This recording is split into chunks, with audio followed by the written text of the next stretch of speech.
And we're back for what we all hope will be an encore performance of the standard set in Game 1 between RoX.KIS and Alliance. Alliance and RoX, well, if you missed it, all I can say is go watch the VOD. Let's just say it was a close affair, and it was Alliance battling back and bringing things to the absolute brink, and just a slugfest that came down to the absolute wire and saw RoX.KIS walk away with a Game 1 win. Now Alliance looking to not serious, give us Game 3, and they need to. This is a must-win for both sides. If either team loses this, their hopes for playoff contention basically fall with them. And RoX, standing at 0-3, has a little bit more room for error. They can still feasibly lose this series and win out their remaining 3, and they'll be in okay shape. Alliance, though, sitting at 1-4, they have to have this. There's no doubt about it, and they're going to get a liking in their effort to bring it home right now. Second pick, Disruptor, is always a lot of fun to see. On the side of RoX, though, they land the Ember Spirit and their Dazzle pick, and RoX loves their Dazzle. I'm your host, Aaron AC Chambers, and I'll break down the draft and look back on what happened in Game 1, as well as look ahead to what we can expect here in Game 2. Welcome in once again, Trelf, and that was a fun match, man. Like, all Dota games are fun in one way or another, but like there are just some that stand out. That's one of the most fun I've had a chance to cast all year. And gonna guess maybe he's muted. If you're there, my friend, unmute. Yep. I actually had a big giant thing that said, "You are muted." I was gonna say that there was a lot of ping pong last game. A lot of ping pong back and forth, and you and I both thought, and especially you were like, "Oh, they're down for the count. This is GG territory for Alliance." And thought it was. They'll probably hang it out because they were like kind of coming even in fights, and then it was just a really bad fight in mid with I don't exactly remember what happened. All I remember is that Goldblack jumped in and war trapped himself with BKB on. I don't even know if it was on purpose. Like, come get me, bro. Come at me. Yep. And then RP came and saved him and brought him out of it. Yep. Although one thing I didn't want to touch on is that last fight, and we didn't really talk too much because it was going by so fast, but the unfortunate whiff of the RP mag, or the mag RP. It was kind of hard, and he maybe saw something. Maybe someone blinked out right this last second, but I wasn't totally watching what happened. But yeah, I wonder if he was able to save that RP a little bit longer, if that would have made a difference. Maybe not. Maybe it could have made a difference, but just one thing to think about, unfortunately. But well played by RoX.KIS as they take that win. And looking ahead, you mentioned the Disruptor, and this is one of my favorite supports in the game. I think he's so fun to watch. Not to mention, when we think of good heroes against, or support heroes anyway, against Ember Spirit, comes to mind is Shadow Shaman as they pick it up, Rubik for the list, but also Disruptor is quite good too, because if you glimpse back and you cast that ultimate immediately, he can't really go to a Remnant. So, not to mention, just in general, the silence is good against Ember Spirit. So, yeah, I like the pickup of Disruptor for Alliance. Yeah, me too. I think it's a great pickup. And I just love seeing Disruptor played. He's one of those support heroes that you'll see him feed if he's not played well. But to be honest, at this level, generally speaking, whenever you see a professional support player get their hands on him, they're going to be on point with his abilities. You don't really see that drop too much, and always creates for a very interesting match. It does make it very difficult for RoX.KIS, at least in relation to how they want to approach fights and how they want to approach the mid game. You know, we talked about this last time we saw a Disruptor pick in the D2L. He is not a hero from which you can run. You can't disengage from him, or you're just going to end up losing more than you already have. Lycan honestly fits into that category as well, just because he's going to be able to pursue you down, and if he has up an item like a basher, one lucky bash, and suddenly you've got two sitting back behind enemy lines if Disruptor was there with a glimpse as well. So this is going to be a game where strategically RoX has to be very careful about how they commit and what they commit to doing. But they've got a strong draft already. Does feel a little thin, like we had talked about before. Right now for Alliance, you've got Lycan and Dragon Knight, who are kind of brawlers who don't care to get up and in front and soak some damage and make room for a Disruptor and a Shadow Shaman. Mirana, if she's well farmed, can do damage. Puck, of course, elusive and slippery, and Ember Spirit, just a beast. But in terms of execution, this is another one of those lineups like we saw yesterday from RoX.KIS, where they just have to make sure they don't fall apart in the laning phase, and then when it comes to executing in bigger skirmishes and team fights down the line, that they're on point with their communication and with the way that they chain their abilities. I really like Alliance's draft right now. Like, I really do. Like, I think Dragon Knight mid, coupled with Lycan pushing and then Shadow Shaman wards, if they get the ball rolling and they get a couple early towers, they also have dire sides. That means easy access to Roshan. Yeah, like I said, once they get the ball rolling, I feel like it's going to be very difficult to stop them in a team fight for RoX.KIS. So this last pick, it's going to have to be a support too, which is like you can't rely on another core. They already have their cores in Mirana, Puck, and Ember Spirit. Puck's not really like the typical core, and Mirana's kind of a thin one, or like a not so tanky one until she gets more items later on. Even for that matter, Ember Spirit's not that tanky until he gets more items up. And he's not really going for tanky items. He's going for DPS items like Battle Furies and crits and things like that. So I really like Alliance's draft right here. And it looks to be that and there's a Shadow Demon. So yeah, it looks to be that they're going to go offensive. Shadow Demon with Dazzle is actually quite good. I was going to say before the Shadow Demon pickup, I'm not 100% sure if Dazzle is like the best aggro tri-lane hero. It seems like on paper it works quite well, like because he's going to have heals. He can, you know, sit in the back and heal someone, but I don't think he pressures people that much like in lane. Yep. It's good against Lycan because Lycan's a melee hero and you can use the healing wave or whatever it's called, the Shadow Wave. Shadow Wave to get him off the creeps, and he's kind of scared to CS. But Shadow Demon just kind of completes this, I think, for RoX.KIS because of the amount of damage that you get from the disruption plus the Shadow Wave. Oh yeah, I completely agree. And I'm a little surprised that Alliance actually allowed the Shadow Demon to come out through the last ban there, given that they had already seen the Dazzle and the Mirana. Shadow Demon there to lead off with a disruption. The power of Shadow Wave plus Soul Catcher, to say nothing of Mirana, who, if you practice it at all, I mean, it is not hard to land a Sacred Arrow off of a disruption just because you can pop out with the arrow standing just a little bit past you. And if there's any collision detection at all on any part of the arrow, it counts as a hit arrow. And now Alliance going with the Bounty Hunter in the off lane. I actually feel like this is a very good draft for RoX to finish out because as good as Disruptor is and Shadow Shaman as well, you've got Lycan who can be bullied around in lane. He is melee, and as much damage as he has a hard time up against this kind of pressure, especially when you're talking about a 3 ranged with nuke potential as well as long duration stuns. But then you also have Disruptor and Shadow Shaman who are notoriously squishy, even though you do have a decent amount of control certainly between Hex and Shackles, and of course the Disruptor with Kinetic Field can make some things happen. But for the most part, this is going to be totally on RoX. They have every opportunity, I feel, against this tri lane, so long as they are able to get a try-on-try situation and Alliance doesn't just flat try to dodge it. They have every opportunity to really shove that lane around and get themselves a lead. And I think they're going to need every bit of it as well. When it comes down to, again, just the brawling potential of a Dragon Knight and a Lycan, Ember's going to need time. And if Lycan gets ahead and Dragon Knight gets ahead, they're going to start taking towers too quickly. Yeah, I'm wondering if they're going to run Puck safe lane or the Ember safe lane. So we'll have to look at that. A couple things as far as they need a couple minutes, apparently. So it gives us some time to talk about some, in theory, craft some of these lanes. A couple things about Alliance's lane. If they get the Wolves up early onto Lycan, he can kind of prevent some combos with the Disruption Arrow because he can just throw one of those Wolves in front of one of the supports if they get caught out, which is good. I was going to say one more thing about that lane in general. Oh, no, just in general, this RoX.KIS lineup, it's very similar to what we saw yesterday. So I hope for their sake they're able to, you know, remedy the problems that they had because this is quite a thin lineup. If they lose in the early game, I don't know how they're going to come back. Like, This is not a comeback team. This is we destroy you in lane, we take that tower, we roam mid, our bottom just free farms up top, and we just kill your tower in mid as well. So they have to really snowball this right from the get-go. And if they don't, that's the one thing I fear. If they don't, Alliance is just going to destroy them in the mid to late game with the heroes that they have. Yeah, I totally agree with you. And this is how we saw them draft yesterday, and they just weren't able to execute. And we saw those games end in 20 minutes, 25 minutes, et cetera, et cetera, et cetera. Right. Like, it just wasn't even close. So it's an excellent point, by the way, about the Wolves. That it just takes good micro, but it's certainly not going to be anything beyond Lotus Ken. He'll be able to do that quite well. And it's not so much Loda that I'm concerned about. It's the support play. But just to echo what you were saying, that this is kind of an all-in laning phase for RoX, because that's especially true when you have a bounty hunter. And one who's played by Bulldog, who obviously most well known for his Prophet and his Lone Druid. But when you look at the statistics, he's just as good on the bounty. I mean, his bounty hunter is world-class, one of the best you're ever going to see.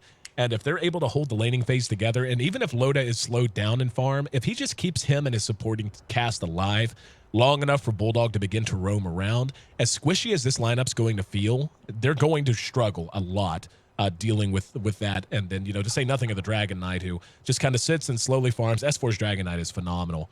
And yeah, the push potential alone that they have just between Dragon Knight, Lycan, and Shadow Shaman is gigantic. And we've seen it time and time again that one of the most reliable blueprints to beating an Ember Spirit and not allowing him to be that beast in the mid and late game that often gets him banned in the first phase is just take towers. Don't let him farm. Make him come to fights before he's ready. Chances are you're going to be able to track him down and kill him. If not, at least take him away from farming. And you delay the coming out of his items, then he's not all that terrifying of a hero anymore. Yeah, there's basically two ways to really shut him down. One, you get like 5 heroes that all have ways to just completely shut him down, like Batrider Lasso, Puck Silence, Hexes, things like that. Or like you mentioned, just push towers. And I think, honestly, the push towers is more effective just simply because pushing towers in general is very effective. So as finally, yep, there's the last player. It's BZZ comes back, and we're ready to go. And yeah, I was mentioning, I wonder what Bounty Hunter is going to solo up against, because I don't know. Last time we saw this actually from RoX.KIS, they didn't go aggressive. They went safe lane with the Pata. So I wonder if. Oh no, you know what? They were going to, and they switched it up. Right. So scratch that. Never mind. Yep.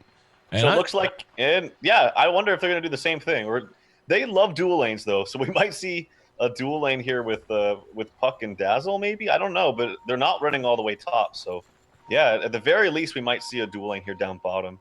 This is a little curious to me. If you're not going to put pressure on, then why draft this way? Like whenever you see what they're coming out, if you're just going to allow Lycan to free farm, then you better be getting something huge out of your other lane.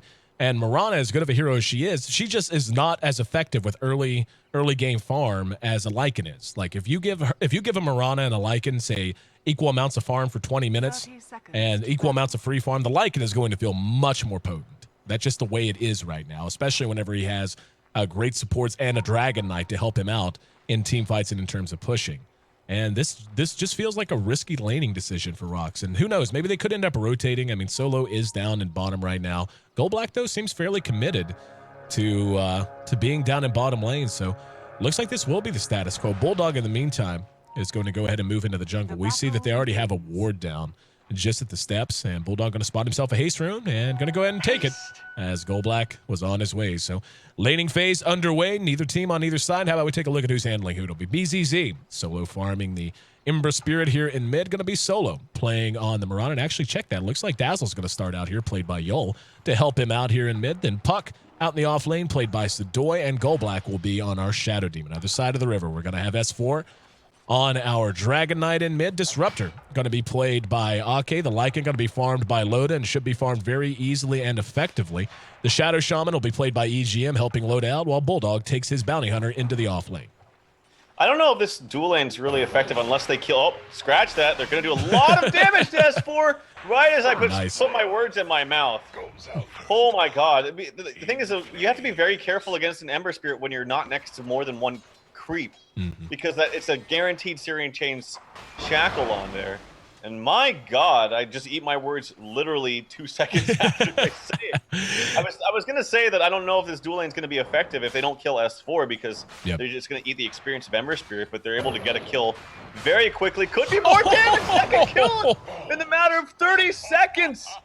Oh my god, S4, this is a disaster. You think RoX.KIS has practiced this once or twice? Like, oh my god! Like honestly, like that's twice, and they make it look so easy. Just like, oh, S4, he's out of a creep wave, and we have a few creeps that are going to engage. Searing Chains, GG, blown to pieces with Shadow Wave, and this is fun. This is the first time I've seen a Dazzle and an Ember Spirit taken into a duo mid like this, but they've certainly gotten the job done in S4. This is what we call the walk of shame. You die and got to walk back to lane. Don't even want to TP. Just walk it back. Don't want to spend anymore. His TP was on cooldown. Exactly. The walk of shame. We can't TP back to lane because you're either too broke to buy it, or you died so quickly that your TP still on CD. Bulldog's dead. Gets caught out with a disruption. Arrow to follow. And okay, as far as these lanes work, okay, excluding mid alone, we'll just talk about that later. Let that happen. But these lanes work just because they can completely punish the bounty hunter pick. Like, utterly punish him. He's not going to get really anything in this lane. He's got level 2. I expect that's about as much as he'll get for a long time. Yeah, this is working out much better than I expected it would for RoX.KIS, and this is why when you're talking about a team that has Goldblack on it, never question the lanes. They'll make it work, usually. And things working out very, very well. 3-0. RoX.KIS has the lead right now. Take a look at Sadoy in the off lane. He's up to about level 2.5, so he's not being completely shut out either. Talking about, but I'll put it this way, Sadoy's roughly on the same par as S4. And that just goes to show how hard this mid lane is being won. BZZ's already level 4.5, by the way, just short of level 3 now for S4. So he's got a lot of ground to make up for. Bulldog, in the meantime, being cheeky as he can be, soaking some experience in the jungle pools. Yeah, and I really feel like S4 just did not respect the damage output coming out from this dual lane combo. The searing change does a lot of damage early on, and it keeps you in place for 2 seconds. That's a lot of auto attack damage that you can do in 2 seconds to a level 1 hero. Not to mention the healing wave, if he was next to creeps, which he was, does a significant amount of damage. So he just didn't respect it. And I feel like he would have actually had a really good time here if he just didn't give up these early kills, because he would have been higher level. He would have been able to just spam his breathe fire, and everything would have been Gucci. But Bulldog disrupted again at bottom. Arrow on the mark, leap ahead. Auto attack damage is there. Sentry's down. Bulldog dead again. RoX is not playing around in this bottom lane. We can see Sadoy taking a little bit of harassment up at top, and he'll be able to make it away. But that was actually really... Watch the extent of that. And just good anticipation from Goldblack. Dropped this sentry and just patiently got into position. Waited for Bulldog to be in a position where he knew he would feel safe. And, yeah, Bulldog now having to walk on back. Not the walk of shame. He could TP, but needs to save that gold, as it is a hardship right now. A bit of a breadline kind of a moment for Alliance across the board. Everyone feeling a little thin. Dazzle is making his way up to top to give some support to Sadoy, which I think is a good rotation, because S4 is just abandoned mid at this point. He can't even solo against Ember because he's died too many times, and now Ember's got a ton of levels. He's got phase boots up on him, ready to go. Admiral Bulldog picks up a haste. Here we go, top. Yep. Should be the death of y'all and will be. Doesn't have a point in a grave, so he drops for free. Very nice play. So I shouldn't say for free. It was just well played by the supports of Alliance. We do have a rotation coming up. Bulldog moving in that direction. Sadoy is about 3/4 health. They have eyes on him. They've got a good creep wave if they want to dive him. And Bulldog still hanging around. Here we go. Got to go ahead and give him the Janata. Here comes Lycan to try and dive him. There's the Moonlight Shadow, though. And easily, Sadoy's able to keep himself alive. Up at top, we can see Lycan has farmed very well, sitting at 32 CS. And now beginning to put some pressure onto that tower. Here in mid, S4 once again taking damage from BZZ, but not going to die that time. Yeah, Midas coming out for solo. I like that. I always love the Midas. It's good for him. And yeah, S4 is pretty much just stacking and bottle crowing and trying to kill a jungle, because he can't even pop his head up in mid. Maybe even Admiral Bulldog just sits here with Invis, just soak up experience. But even then, he's got to be careful, because if they have any kind of sentries or dust come out for y'all in mid, that Bulldog will be dead. So for sure. But like you mentioned, Loda is getting free farm, and he's doing very well for himself. If they're able to push these towers, and then he can go to the jungle with the Vlads or sneak in a Roshan, they're still in a good position. So with Lycan, anything is possible. I'll say that much. Yep. It's going to, at some point, it becomes a game of containment. They've gotten BZZ into a very excellent position. He will be most likely getting his drums, as he's picked up the bracer now to go with his bottle. Already has up his boots as well, so in great shape. Midas complete on solo. Courier snipe in progress. Here comes the Howl to give him some extra damage. He's looking for it. He might get it. And he does. Didn't even see.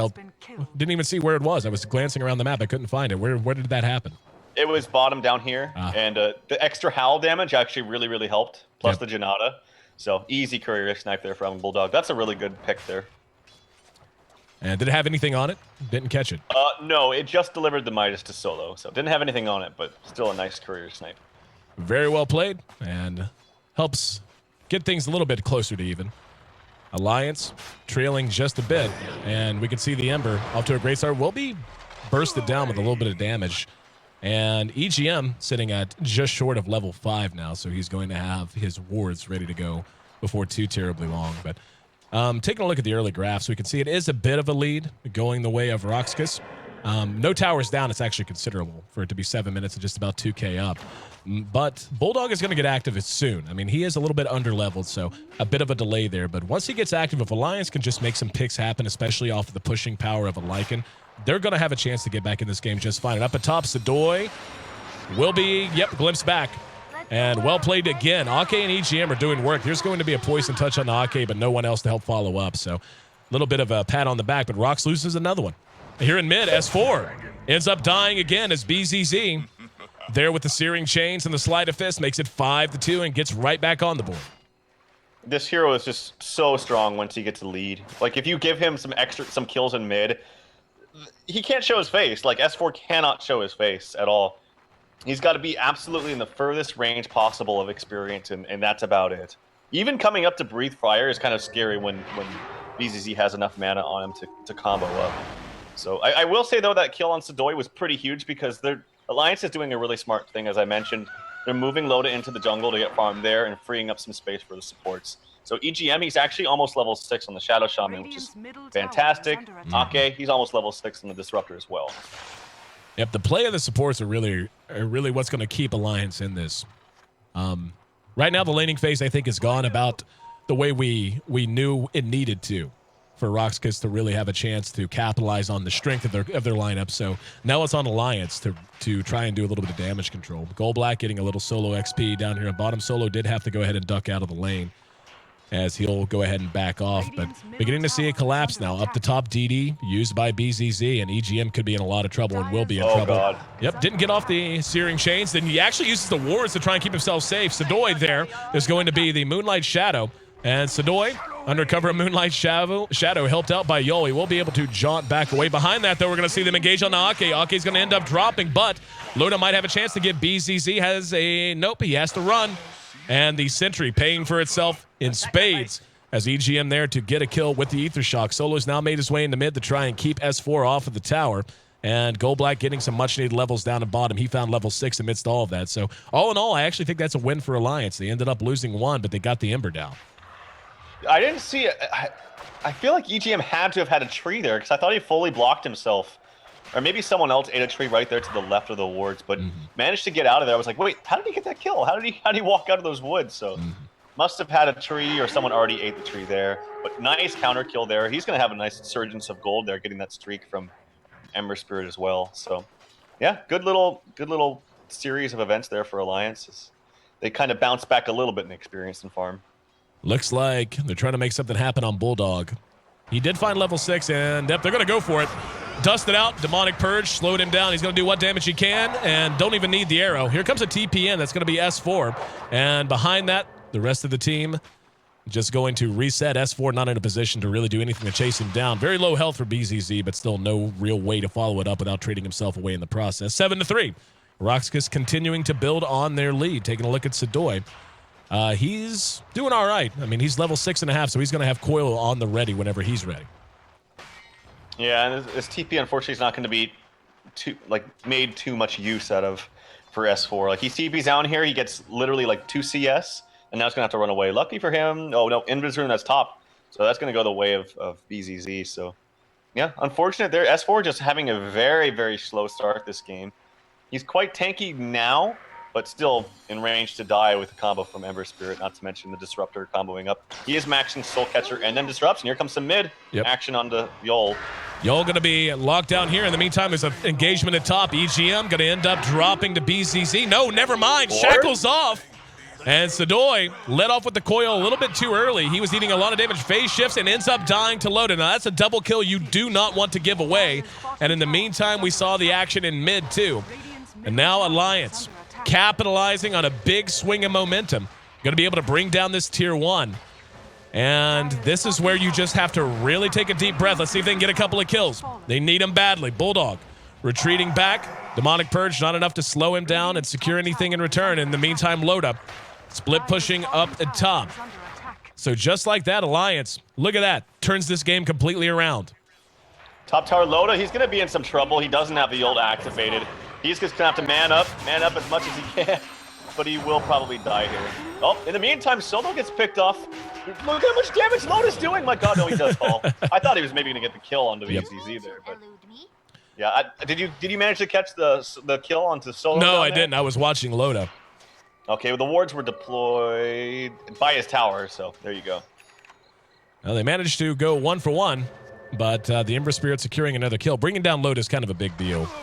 And at this point, we're coming up on 12, 13 minutes, and we're beginning to see the laning phase collapse. Towers are beginning to take a lot of damage. Who do you feel like did enough work here, my friend? Do you think RoX.KIS was able to accomplish all they needed to, or do you feel like obviously they came out ahead, but yeah, Alliance swinging it back around? Do you think that's an ill omen if you're RoX.KIS? Yeah, this is what I mean when I mean snowball with this lineup. I mean really frickin' snowball. Arrow comes, almost hits Bulldog, but they had such a good start on mid. Like, he died within 30 seconds to an Ember Spirit. The problem with this lineup, though, here comes a Roshan attempt. I feel like it's scouted out. Yeah, they're pinging it out. Loda, he needs to back off. I don't know if he's going to be able to take this right now. Here comes some illusions, but they didn't do enough. And I feel like kills are good, but you need to take towers with a lineup that needs to snowball. Otherwise, you're not going to have the map positioning once you give up any kind of towers to this lineup. So they needed to take towers. Admiral Bulldog, he's in some trouble yet again. Nice arrow to follow it up. And now they're going to go ahead and push down the tier 1. There's a tower. Yep. There's a tower. BCZ engaged upon by Loda. There's going to be a hex in the low ground. So the boys right there. Down goes the static field, though. And they managed to secure the kill. Alliance taking big wins. They end up trading one away. There's a buyback from Ember right off the bat. Behind the fight, we can see Ake hit. And Arrow's going to be off the mark. Ake hit with the Demonic Purge. One more auto attack will do. In the meantime, at top, S4 doing what he can. Very bad start for him, but still being of use, taking towers and pushing towers where he can. Alliance gives up a couple there. The Ember did end up dropping, though, and he bought back. The buyback really not having much of an impact at all. Yeah, although he might be able to find a kill up here on Loda. Loda, he sniffs it out. He might still be in trouble. Nope, he's not going to. See, yeah, that buyback to no avail. It's kind of a big deal early on for BZZ. For such a good start he had, too. Yep. He's trying to find something worthwhile to do, but unfortunately unable to find anyone to kill. Bulldog has eyes on Solo, going to move right in after the track. And here we go. There's going to be the glimpse back. No follow-up, though. And Moonlight Shadow's going to be there. There's a disruption used defensively by Goldblank. Now they turn it around. Here comes BCZ in, helping to clean up house. As they do finally get the disruptor down, but RoX able to keep their Mirana alive, most importantly. So Solo benefiting quite a lot from some help from his supports, and he's got to be careful. He's going to end up dying to these wolves if he's not real careful. That, actually uses the Midas and has to leap. There's the courier. And, yep, he's not going to be able to get it. Although he crit. He crit with one of the walls right there, so it was close. Catch up Midas here onto S4. This is one of the few times I'm not a fan of it. Like, I really like Midas, but... And I know some people like Midas a lot on Dragonite. I'm just personally not the biggest fan. I think that you can just benefit from just getting very, very tanky and then getting perhaps an initiation item like Lothar's if you need to. Mm-hmm. But S4, he thinks it's good. It's going to give him some extra levels, I think, is the most important thing. Not so much the farm, just he needs the levels as he's desperately lacking in those. He's 3 behind Ember right now. So maybe that's his thinking, is just I want to get some levels up. His also thinking is perhaps that we can defend towers and we're pushing towers fast enough that I'm getting not so much pressure as I was once in the mid lane. So that's perhaps his thinking. 15 minutes, 40 seconds in. And the game just back and forth, really. A very close affair. RoX.KIS, we'll see what they want to put on the BZZ. He has his phase and his drums done. He's obviously going to be the hub around which this team rotates. Will be a Manta, or at least a Yasha, coming out on the Mirana before anything else. And now a concerted push into mid as Alliance is there in force, ready to try to defend. The only one not there is Loda as he's farming the jungle. And they suspect something might be up at Roshan. They throw in the orb. Sadoy very low on mana now, has a coil at the ready, but will not have a whole lot afterwards if he does spend it. Alliance slowly resetting. And Loda, in the meantime, just taking advantage of free farm. He's going to be getting a Necro book. No surprise there. Already has the recipe picked up and not far from completing it in total. There's going to be a 2-man Searing Chains. No engagement afterwards. Arrow shot. Arrow misses. And Loda's still just doing his thing. They need to make up their mind what they're going to do here, because right now they're just wasting a whole lot of time. Yeah, kind of a late arrow. I didn't see if it was off cooldown, but I feel like that might have been an easy kill with an orb afterwards or a coil. In the meantime, though, Loda is pressuring top too. Like, he's farming in the jungle and pressuring top with his wolves constantly. So he's getting a lot of farm out of this, and I agree. I feel like RoX.KIS need to get this tower very, very badly. There's the glyph, though. Nice glyph there coming out from Alliance. They need to press off these creeps here in mid. Although they're taking considerable damage here. We'll see if Alliance wants to engage. There's going to be the kinetic field that'll hold in. Oh, nice deny coming up from the Shadow Shaman. There's Ake caught out. Arrow was off the mark, so they're going to end up getting a kill, but they gave Loda a lot of room and a lot of time. And looks like he's going to jump and try to find S4. Got him with the Sleight of Fist, but did not get off the Searing Chains. Searing Chains actually on cooldown. And let's see if they want to go ahead and commit to the tier 2. Like you said, these wolves doing work out here in this top lane. BZZ is actually going to go ahead and deal with that while 3 remain here in mid. S4 trying to hold the line by himself at bottom. Shadow Shaman deploying his wards and going to work on the tier 1. So they need to either react or go ahead and commit and pull back. So this is honestly not a bad trade at all for Alliance. Yeah, as long as they're just able to pressure, because they will out carry. Like Ember Spirit's strong and all. He had a fantastic start, but he's actually not farming very well, all things considered. He's right there pretty much even, you know, with the DK, and that's the Midas is helping him in that respect. But I feel like that death and buyback where he didn't do anything really hurt him and kind of set him back personally. Here's an engagement in the jungle. Yol eating some damage is going to be the dust and a two-man coil. Solo's there. This is a nice couple of picks. Disruption there from Goldblack. Don't know that it was necessary, but Bulldog going to die nonetheless. And it's nice that they're picking off the supports, and it seems like they are constantly bringing them down, and getting the bounty is always nice too. But look at the net worth. Solo's in pretty good shape, but the Lycan is in fantastic shape. He's got his book already up, and Vlad's up as well. And he's going to be ready to start fighting very, very soon. And, you know, at this point, what do you think the game plan is for RoX.KIS? Do you run containment, or you just try to take as many fights as you can? I think what they're actually doing right now is quite good. Like, as long as they're able to salvage these towers, like, they can't give up any more towers, because towers equals map control for Alliance. So, and not to mention, when you're pushing in, we talk about this all the time, when you have heroes that push well, like Lycan and Shadow Shaman, if you have any kind of backstabber sort of hero, like Bounty Hunter or Clockwork or Bat Rider, those kind of heroes, makes it very, very easy to engage while you're pushing towers. So they can't give up any more towers. I think RoX.KIS is actually playing this quite well in the mid game. Solo almost suicided. He may end up dead to the wolves if he's not real careful. He's being pinged out. He actually brought down a Necro Creep, and that's how he got Solo to begin with, so he has to run back while Loda takes up station again. Now we're going to have Goldblack caught with a Dragon Tail and tracked out before the Moonlight Shadow went off. Don't know that it would have mattered. The damage just way too high, so a much-needed track kill going the way of Alliance that time around. Loda abandoning the siege at top, and now going to go right on into the Roche pit off of that. Wards down from EGM. This should be a free Aegis for them. We see mass teleports coming in. They need to get there, and they need to get there super fast. They want to do anything about it. And doing what they can. They got the coil down, but RoX going to be caught out, and BZZ going to be hit with a grave, maybe able to do a little bit of damage. Roche is still up and fighting for the moment. Defensive disruption is there, and it ends up dropping, and the Lycan picks up the Aegis, loses it immediately, but they do end up getting a lot of punishment in return. Now they're going to work on Bulldog. He's going to be dusted out. Loda back up off of the Aegis, though, and he's going to try to fight this out. He's got help from Ake, but will it be enough? Y'all looking for an escape route. Arrow's going to end up missing just a bit, but Loda caught with the poison touch now. Goldblack's there if he can get close. He has a blink. He should be able to blink on top of him and get him with a disruption if they want. And there it is. Just a couple of auto attacks. They end up bringing him down. And what looked like was going to be a free and easy Aegis ends up being fed and a full 5-man wipe by the time all is said and done. And that's just RoX.KIS completely committing to turning that around. You saw buybacks and immediate teleports to the tier 2 and tier 3 or tier 1 bottom. And they just rushed the pit and made it work. Great turnaround. Just you know, it's hard to believe at 23-10, it's basically an even game in terms of overall gold. But in experience, RoX.KIS is opening up a huge lead now.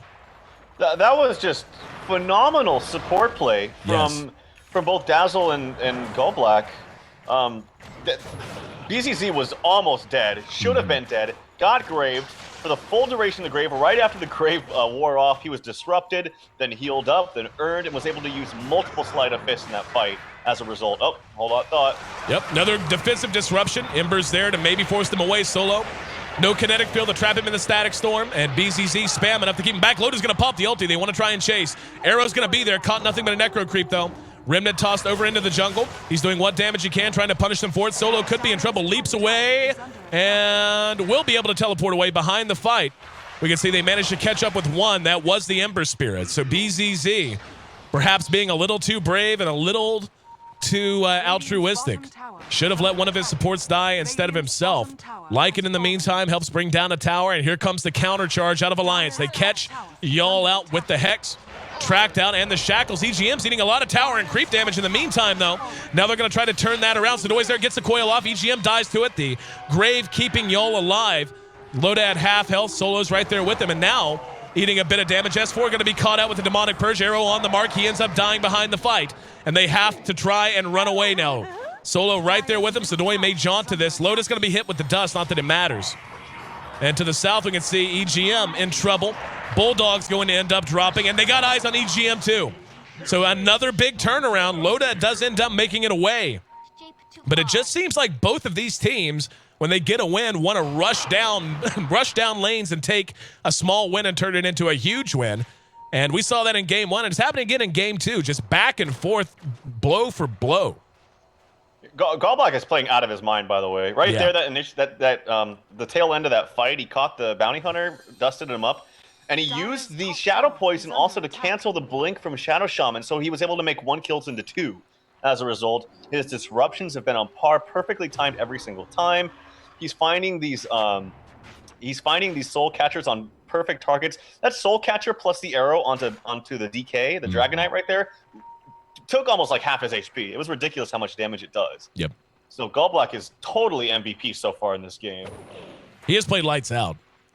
And S4 is still trying to make up ground. I mean, the gold is close, but just the momentum seems to be heading in RoX.KIS's favor. The problem is their Ember Spirit is woefully underfarmed right now. And that's going to have an effect. He doesn't even have a Battle Fury up yet. He will very shortly. But, you know, just now getting it up at 24 minutes after the start he had, they're going to have to do work with it. You can see S4, with the help of that Midas, has actually overtaken him in overall net worth. And more importantly, the Lycan is gigantically far ahead. Solo, with his Midas of his own, is right there with the Lycan. And he will be getting a Maelstrom after the Manta. Now, Solo in trouble. He will be glimpsed back into the Static Storm. Can he make it out? Managed to. Oh, yeah. There's a little bit of help from Dazzle. Hits him with the Grave. Managed to leap out of the Static Storm. Solo still being tracked out. Necro Creeps are there. Good Searing Chains to help buy him some time. And we're actually going to see Y'all helped out again by Gallblack. They want to engage. Gallblack's going to be hit with the Dragon Tail. He'll end up dead for sure. BKB shown off on S4 for the first time in the fight. Behind that, we actually see Sadoy, Ward Trap, trying to phase shift out. Might be able to blink. And yes, actually, we heard the Dragon Tail go off, but still tracked him down. Behind that, though, we see Yol's going to be glimpsed back. It was S4 who Dragon-tailed Yol. Battle Fury finally done on Ember. There's a buyback from Sadoy. He wants to come in and try to defend. This is what's so hard about fighting alike. It's small losses turn into big losses whenever he's involved in pushing towers. Sadoy gets off a 3-man coil, got a silence on the 4. And here's the follow-up. That damage beginning to show itself as the Battle Fury is complete. Solo right there with the Starfall, secures 1 kill. S4 is going to drop as well. Oh, my God. And now they're going to turn this completely around. Is that going to be? Nope, it's an ultra kill. Was going to say could have been a Rampage. Could have been a Rampage. And back and forth constantly. It just seems like both of these teams just going ham on each other.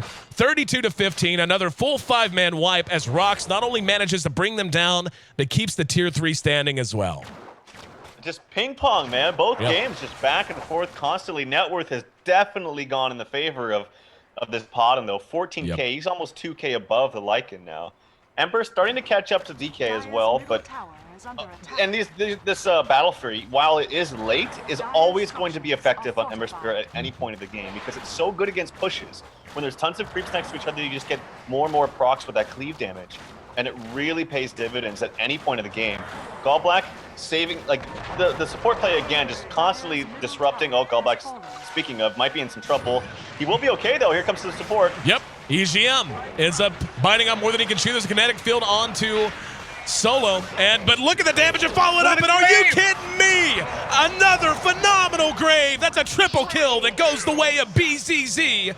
And RoX.KIS, on the back of some of the best support play we've seen in Western Challenge so far, takes another huge turnaround win. Taking a look at the buybacks, Lycan is still up, doesn't have to worry about it, but the rest are down for the count. Bulldog could, but what's he gonna do? This is the power of an Ember Spirit who finally got a chance to stretch his legs. Tier 3's gonna drop. Let's see if they commit to a Rax. Sleight of Fist helping melt down the creeps, and they are. They're gonna go right for the range Rax just to be safe. Gallblack and Y'all have been unconscious this game with their support play, my friend. It is a sight to see. Just fantastic. I know. It's just fantastically played by the two of them. They need to back out right now, though. I don't think they'll overstay their welcome. They do get the kill onto Ake. Coil, unfortunately, spent to really no avail. He already had the kill. BZZ could be in trouble. Can't support save him this time. I'm not sure. There's the Grave. I'll let you take over, AC. Keeping him alive, and now S4 popping the BKB. They do track down BZZ behind that. Here comes Admiral Bulldog. They want to try to pursue this out, maybe get a track kill. Manage to spot Y'all. There's the Hex. No Grave this time. He's going to end up dropping to low end. Once again, the team slightly overstaying their... What happened there? Was that disjointed? Yeah, his blink disjointed the stun damage. I didn't know that Shuriken toss was disjointable. I honestly didn't know that until just this second, but now we do. As the Shuriken disjointed by the blink into the pit, and he's able to TP away because of it. But Alliance able to get a couple of kills on the way out the door. Now they're going to potentially try to counter push. Bulldog has finished a BKB in the meantime. 37-17, 54 kills in 28 minutes. This has been an intense set of games, man. Truly intense. Really has, and Potom is just so damn farmed now. Has the completed Mjolnir. Looks to be probably a BKB, I would assume, which is going to be good because then he can't get glimpsed or silenced from Disruptor or stunned out from the Hex from EGM or what have you. So, yeah, this has been a very, very fun game to watch. We saw the Battle Fury come out first for Ember Spirit at the 24-minute mark. Almost has a second one. Unfortunately, he died. He would have had it even faster, but almost has a second one just a few minutes after. Like you said, that second Battle Fury. I mean, coming so quick. It took him so long to get up the first. But now his net worth has caught back up. He is in range of the Lycan, and Solo is on top of the Lycan, as you had mentioned. And this is worrisome. I feel like Alliance had a window through which they could crawl through. And basically, the Battle Fury came out at the right time, just as Alliance was trying to push down this Tier 3 top. And they were able to turn that around and take a big win because of it. They didn't get the melee racks, but they did get the ranged racks, so bit of a win there. But in the meantime, Rasta did finish a Scepter, so the items are developing on Alliance as well, and also a Halberd coming out on S4. Big pickup for him. Yeah, Lotus had to take a very defensive posture. I don't agree with that at all. He just fed so much gold to BZZ right there. And before the change to the Necro Creeps, I think you can maybe be okay to do that. It was still not optimal, but they gave up 200 gold each. That's not anything to scoff at. That's a lot of gold. And he didn't really do any damage. Well, actually, no, scratch that. He did actually do considerable damage to the tower, so maybe it was worth it. So I'll have to retract that statement. I didn't think he was going to do too much damage. A lot of damage to that tower was already existent from the initial push, though, to be honest. It was about 2/3 before he did that, but when you get more damage, when you get especially the second Battle Fury, which hold that thought as he does have it, I don't think he can do that anymore because those creeps are going to die like instantly from the Necro Book. So you have to be a little bit careful about feeding those away because again, 400 gold, nothing to scoff at any point of the game. And BCC almost farmed an entire ancient wave or ancient stack with just one Sleight of Fist. Watch him, he'll do it again, and not quite as impressive that time, because all the little ones had already died. But yeah, that's going to be a nice stack for him and a nice infusion of gold. Lotus trying to split push into top again. Roche is not up yet. And here we go. Just look at the damage Lotus eating. He can only stand and fight so long. And Searing Chains might catch him if he's able to get it off. There's the Remnant. Will jump to it. And unable to get the Searing Chains off. Creep wave, right place, right time. And Loda benefiting from that quite a bit. Roche is going to be coming up in about 15 seconds, though. Expect another clash at the pit as our next major engagement. Yeah, Loda's gone full-on rat mode, by the way, as he is just kind of sitting up here, trying to create some space for his team. Maybe they can get a Roshan off of it, and that'll be good. His item build, let's see. He's going to go for an AC. I like that. Yep. I think that's a really good item here. Yep, I agree. I think it's the right call for sure. Up against an Ember and a Mirana, who are carrying quite well. And Solo's play needs shouted out, too. I mean, we have talked a ton about how good Gold Black and Yola played. Solo has been out of his mind, too, to the tune of 9-1. And Roche spotted out. They know it's up. AC bond in one shot by Loda. So they'll have that. And this could end up being a game-defining moment. As Alliance sitting up near the Dire Side Secret Shop, there's a smoke out of RoX. And they're going to move forward. Such a tense moment in any game whenever you have two teams that you know are both aware Roche is up, and it's just a matter of positioning and doing the Roshan dance of seeing who can get the advantage on either, who can get the initiation, and so on. One Wolf going to move into the pit to keep an eye on it for Loda. Loda is going to be spotted. No, not yet. Now they spot it. Sadoy and Loda with eyes on each other. Let's see if they want to try to engage. There's the weave. Didn't catch a whole lot with the no. S4 going to be hexed, but no arrow. Arrow will track down Ake. Doing fair damage, but the fight moving away from him, so he's going to be okay there now. This is a bad position. Yeah, terrible for RoX.KIS. Funneled out. There's going to be a Searing Chains. Got nothing. But, good Dragon Tail. Very quick from S4. And the Demonic Purge onto him. Going to allow an arrow. No, it was actually canceled by the BKB.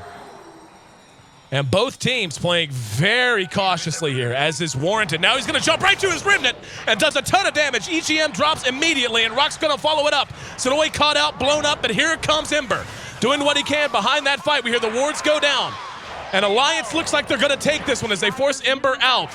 Not sure why he committed the way he did. He's still alive for the moment and did manage to bring down the Shadow Shaman, but following one more Dragon Tail, this should be a free Aegis for Alliance, and decided to rush uphill and take a fight. I guess just feeling very confident in the amount of damage he had. Solo's actually still picking away on Loda. Jumps in and feeds himself. Does get the extra proc on Starfall, though, and ends up going 1-for-1. So that's going to be a 5-for-3 overall exchange as the rest of Alliance has to pull back. You can see the melee racks took a lot of a beating from the Mega Creeps, or at least the ranged Mega Creeps. And Roche is going to remain standing for the moment as the base is a much bigger concern. So all things considered, a win for Alliance, but could have been worse for RoX. That was a very weird fight and kind of sloppy on the side of RoX.KIS. Sadoy blinked in and did nothing. Like he first, when they were kind of disengaging there, and then Ember came in with a humongous sleight of fist, killed off Ake immediately, as the gem will get picked up here by Bulldog. And then Sadoy blinked in afterwards, but got immediately dragon-tailed and bursted down. And he got burst down so fast that Dazzle wasn't able to cast the Grave on him. If Dazzle gets that Grave off, I think RoX.KIS wins the fight. But Sadoy just died so fast, wasn't able to get off the coil. So little unfortunate for him. Was a little odd. RoX engaging uphill, kind of into the dark there. Just a little strange. And the Ember committing to it and kind of forcing his team to try to follow up the stairs. That's just always a tough position from which to fight. I think if Sadoy got off his spells, it would have been completely different. But he blinked in, like I mentioned, he blinked in and died immediately. So BKB done on Potom. And the rest of Alliance digging in their heels once again for what's sure to be a Mexican standoff around the pit again.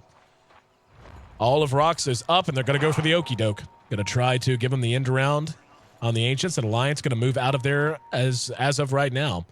You can see the warding down from Alliance. They've got good eyes on things, and she actually used the Murano ulti as well. And Alliance is moving elsewhere. They're moving S5 in another direction. They're going to put a wolf in the pit, so they're going to be aware if RoX decides to go for it. Now they're trying to figure out where they've gone. We see pings coming out all over the place. Solo's going to reveal himself and just go ahead and clear this wave. And now they're going to spot Loda. They know where he is. And let's see how RoX wants to react. Just get this lane shoving and maybe duck into the pit. In fact, they're already in the pit. Ember's going to work. Alliance has to decide. Are they going to fight this out? They got to come quick. Roche stunned out. Solo's coming to work now. Roche is going to be down in about 10 seconds. Yeah, Alliance can't fight this. They're smoking. They have to deal with the creeps. They're not going to get there in time. Going to be too slow. Bulldog, the one closest. It's going to be close. They actually might. They're backing off of it. They want to go fight. They didn't commit to the Roshan. Here we go. S4 going to pop the ulti. Ember going to spawn. There's going to be a Dragon Tail on the Solo. Static Storm and Kinetic Field is up. If they can bring him down, it'll be huge. Bulldog pops his own BKB behind that. We can see EGM in some trouble. And now Ake likely to drop as Loda caught with the Searing Chains. Here comes S4 to try and clean things up from behind. But they're down both of their supports right now. BZZ trying to find a position to engage. Loda being kited out. Sadoy there. And the mech keeping them up and fighting. S4 in some trouble from his own illusions. Here comes the Ember Spirit, and this is turned around. Sadoy right there to help. Not that it was needed. And RoX takes a gigantic win as Bulldog can do nothing but scurry away, and Loda can do nothing but go back to farm. And that was just that was a decision from RoX. They could have sold out on Roche and probably brought it down before Alliance engaged, but they started to exit the pit, and they were in a great position to make plays early on. And Solo coming out alive through all of that, phenomenal. He was isolated and had almost everything blown on him. Since they couldn't bring him down, the follow-up just wasn't there, and now they're most likely going to lose another racks in the melee racks this time. Yeah, and Sadoy's pushing the bottom tower, which is actually pretty low himself. That's the difference, man, when Sadoy's able to get off his spells, because Rasta cast nothing in that fight.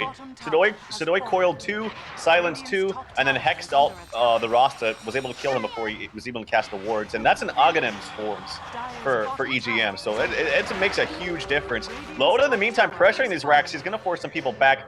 There's the hex. Coil is up in 1 second. He needs to cast this. No BKB available onto Loda. There's going to be the Demonic Purge. Let's see if they can get some damage. Here comes the Ember Spirit trying to move in from the side. Never mind, that was Solo, not Ember. Loda eating some right click from the high ground. He's going to die. Not worth it. Trading him. He's down for 70-some seconds, and now RoX has to be a bit emboldened. Only one outer tier tower still standing for Alliance. And Loda giving up another death.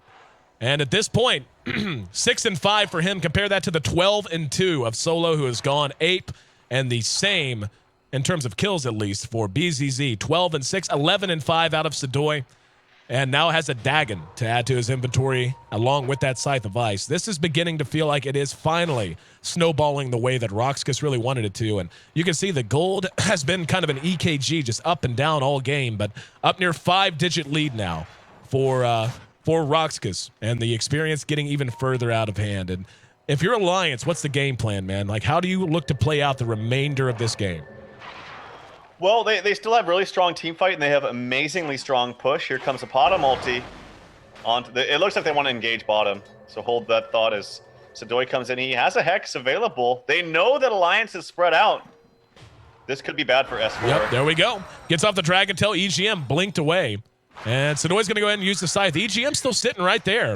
Has to decide what he wants to do. BKB's going to be used. They may decide to turn around and fight. And Yol's going to end up dead. No, good disruption. Buys just enough time. Now here comes Solo. He has a Grave Up if he needs it and will spend it. Keeps Sadoi alive. And now the shackles onto Yol behind the fight, but it doesn't matter. S4 has to try and duck out. The damage output is too high. Solo kept alive. He's just going to clean up the wards. Another bit of a bizarre fight as Sadoi did end up taking a spill that time. But they do manage to clean up Solo with Bulldog right at the very end. Another strange engagement, but given it's a track kill and they got a Mirana and a Puck in exchange for 2 supports in S4. I actually think that's a bit of a win for Alliance. Yeah, again, a kind of slow blink Hex there coming up from Puck. As a result, S4 was able to walk very, very far away and fight very, very far away because he just got initiated on much later than I think Puck wanted to. Just nice back and forth between the disruption and the grave from these support players. It's really creating enough time for the damage output coming from bottom to come here. And that was kind of funny. At the end of the fight, he literally leapt right into Bulldog. Bulldog was like, oh, hey, what's up? Just hit him once and then shriek and then got the nice easy kill. But you asked the question of how Alliance can get back in this. They still have really, really strong team fight and really strong push. And I think the key is to isolate maybe one of the members, the support members, because they're keeping everyone alive. So it's hard though, because if you go on the Dazzle, he'll get disrupted. You go on the Shadow Demon, he'll get Grave. So this combination of supports, I was going to mention from a drafting standpoint, is very, very strong from RoX.KIS. And as long as they're able to elongate these fights, you're going to get multiple Sleight of Fists now coming out from Ember. He's really good in engagements that are very, very long and drawn out. Mm-hmm. So I like this draft as we're seeing in the mid to late game come out from RoX.KIS much more than I thought I would. Daedalus Dunn certainly helps. He is hitting very, very hard. And I'm with you. I don't know how Alliance can afford to do anything but really get a pick and push. Like, these fights are going to be drawn out by the nature of the heroes involved. Puck's very slippery, tough to bring down. Like you said, Goldblack and Yol able to keep each other alive and keep their teammates alive with both Disruption and Grave. And, you know, basically the longer these fights go, much past 5, 6, 7 seconds, the more damage output you have to cope with. And they have a team that kind of needs the group a little bit. Like, you have 2 melee damage dealers, and granted, when Dragon Knight goes in the Dragon form, he's not a melee damage dealer, so not so much the point there. But when you have a Lycan who needs help from supports to keep people in place and so on, you're going to be grouped up. And I feel like RoX is in a great position. And I think the answer is going to have to be trying to get a pick. But if they're running as 5, chances of that are pretty much 0 to none. You just got to hope for a miracle and hope for a win. Aegis reclaimed in 1 minute. Let's look at the damage. Loda dropped down to half health. There's going to be a weave. That was after 1 Sleight of Fist and Searing Chains. And looks like they are going to be forced back for the moment. There's going to be an arrow. Doesn't catch anything. Glimpse is actually off the mark. S4 caught out and now engaged upon, forcing the BKB pop. Solo jumps in, but there's a big blow up. Solo going to be hit with the Grave. And biting off a bit more than Sadoi could chew that time. Pursuing into RoX.KIS kind of risky, especially with Flame Guard deployed. And it looks like they want to turn around and try to capitalize on the damage that's already been done. They're going to have to do it minus their Puck, though. Down go the wards. And that bite might be enough to force them back. That Aegis is going to be reclaimed in seconds. And there's an Abyssal done, but also a Butterfly done. And there's a Dragon Tail on the BCC. Arrow's going to be there. It's going to be dodged. No, caught EGM on the high ground. And, yep, he's actually going to use Sleight of Fist and his Remnant to get out of the kinetic field there to keep himself safe. An extended siege right now, the supports having deployed a lot of their big abilities. It's going to come down to how committed to this RoX.KIS happens to be. Solo up front with that Butterfly, hitting hard and hitting often. And certainly a lot of damage coming out of the Ember Spirit. Now on to work on the Tier 3. Doing what they can. They're going to catch S4, but the Tier 3 drops. Another sketchy glimpse out of Ake. Ake has been struggling in the last 60 seconds to 2 minutes with those glimpses. Has not hit a couple of good ones. And Loda and company forced back behind their tier 3 again. Siege isn't over yet. Solo had used his ulti. And they're still committed to this. All 5 are still standing for Alliance. Still waiting on Puck. Puck is about to respawn. The Siege has been going on so long. Disruption now onto Solo. He's going to pop his BKB and do what damage he can. Loda's in trouble. There's going to be the Abyssal onto Solo, but the damage output is going to force him back. In the meantime, S4 moving ahead. They got him anyway. And now RoX.KIS beginning to roll over them. Alliance committed at the best moment they could. Buybacks are out. Loda has no buyback, though. He just bought his Abyssal Blade. Yep. And now Searing Chains on the Bulldog. Rax down top, Rax down mid, and they're on the warpath. Tier 4 going to end up dropping next. And look at the damage. Bulldog and EGM almost dying there. This is why you ban the Ember. There's a blueprint for how to beat him, but it does not involve 2 Battle Furies and a Daedalus past 40 minutes. Bit of a tough ask that time, and we actually see Sadoy comes back in and does get a kill. And that's going to be GG. That's GG. Yep, wards go down. And Alliance coming into this in a must-win drops their next to last series in all of D2L Western Challenge play and all but loses hope for a shot at our postseason playoffs. While RoX.KIS entering play today 0-2 manages to get a win when they needed it most, now improving their record to 1-2, looking ahead to our next series where they'll be taking on Fnatic, rolling in with a fair amount of momentum. And this has been a hell of a best of 3, man. What a lot of fun to watch, and what amazing play out of GoldBlack and Yol in particular. Yeah, absolutely. The slow start from Dragonite, I think, really started to feel the effects in the late game. He did have a Midas. He actually sold it there. I didn't even see that, and then went for a Heaven's Halberd, which I actually think is kind of interesting because it's very difficult to really get into range of Mirana to cast that. I don't know if you really want to cast it on the Ember because he's so elusive anyway. And it is good. I think it's a great item by itself to just give you good stats and the evasion as well. So that wasn't the biggest deal. It was a little weird to me. But yeah, the Dragonite just got shut down so early on. And the biggest thing with RoX.KIS's laning early on was that, we were questioning why aren't they addressing this Lycan? And certainly Lycan had a great start, was able to go to the jungle, give us support, some farm in the lane.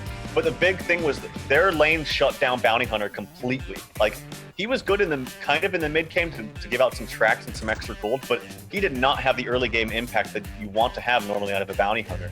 And that's just simply because of the nature of the lane Mirana Shadow Demon. Like, he can't do anything against that lane when they throw down a sentry. And he had sentries and dust early on for GoldBlack. So Bounty Hunter died many times as a result. So very well played by RoX.KIS, and I'm sure this is a great confidence booster out of them too, because these are some great games to watch. 52-25, 77 kills in a game that didn't even last 45 minutes. That's a lot of Dota. That's a lot of back and forth. And yeah, this has been a great way to start the day. And we've got even more to look forward to coming up next as RoX.KIS goes 2-0 over Alliance and looks ahead to the next series now where they'll take on Fnatic. I'm your host here at AC Chambers, and we're live here in our studio in downtown San Francisco for the D2L Western Challenge. Hope you guys are having a great day, and I hope you've enjoyed this series as much as we have. An absolute blast for Trout and myself to cast, and hope you guys will stick with us to catch us casting the next series, as well as all kinds of stuff here in the future as I run my mouth into my mic because I had it too close. I'm pretty sure everyone on stream just saw that. Just basically took a big gnaw out of it. Actually clipped my teeth on it. But yeah, that's what happens when you're not fully awake. But anyway, thanks for being a part of the broadcast, guys, and hope that you'll hang around or go watch another stream and come back at noon Pacific Standard Time, 3 p.m. Eastern Standard Time, and of course 9 p.m. if you happen to be our European brothers and sisters. That'll be Fnatic taking on RoX.KIS.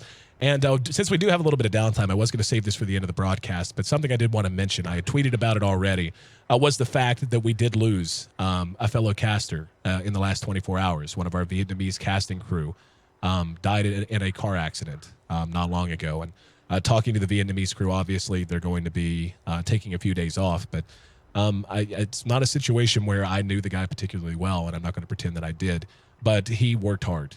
That much I know. All those guys always do. And he was a part of our community and a part of the scene. And to me, it matters that when someone like that, whether you know him or not, whenever something bad happens to them, that someone sits up and takes notice. It's worthwhile to me. So I hope all of you guys all have their whole crew, their family, et cetera, and friends in your thoughts, and really hope that if you happen to know anyone from that scene, that you'll give them some love and some best wishes. And yeah, it's I'm not sure if you had something to add to that, Trout, so I'll give you a minute to go ahead and talk. But we had talked about it before. It just has a particular value to me that when someone, I'm pretty sure his name was Min Lon, by the way, so for those who are wondering, but whenever someone like that does pass away or something bad happens, even though we didn't know him particularly well, I still think it's worthwhile that we at least take notice and give what we can, which is, of course, love and best wishes. Yeah, it's nice to rally behind people that share common interests, even if you don't know them personally. So right. It is devastating and it is hard, but yeah, my thoughts go out to him and his family and the rest of the people around him. Yeah, so hate to be a little bit of a downer, but just wanted to take a minute and say Min Lon and his family, and of course his friends that all work with the Vietnamese casting team, you're in our thoughts, and we really hope that you guys get through this. I know it's going to be a tough time, and but I also know that people persevere, so best of luck, and I hope you know that you have a community, not just here at the D2L, but across all of gaming behind you.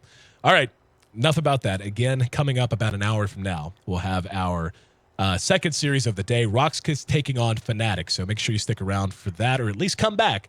If you want to go watch another stream, that's okay with me. Make sure you follow Tralf and I, by the way, on Twitter. It's at AC at AYESEE and at TralfDota, TRALFDOTA. Yeah, for some reason I forgot to spell Dota for a minute. But also, make sure you check out the D2L on Twitter and Facebook for updates. It's at D2LGG, and on Facebook, just D2LGG as well. See you back in about an hour, guys. Take care.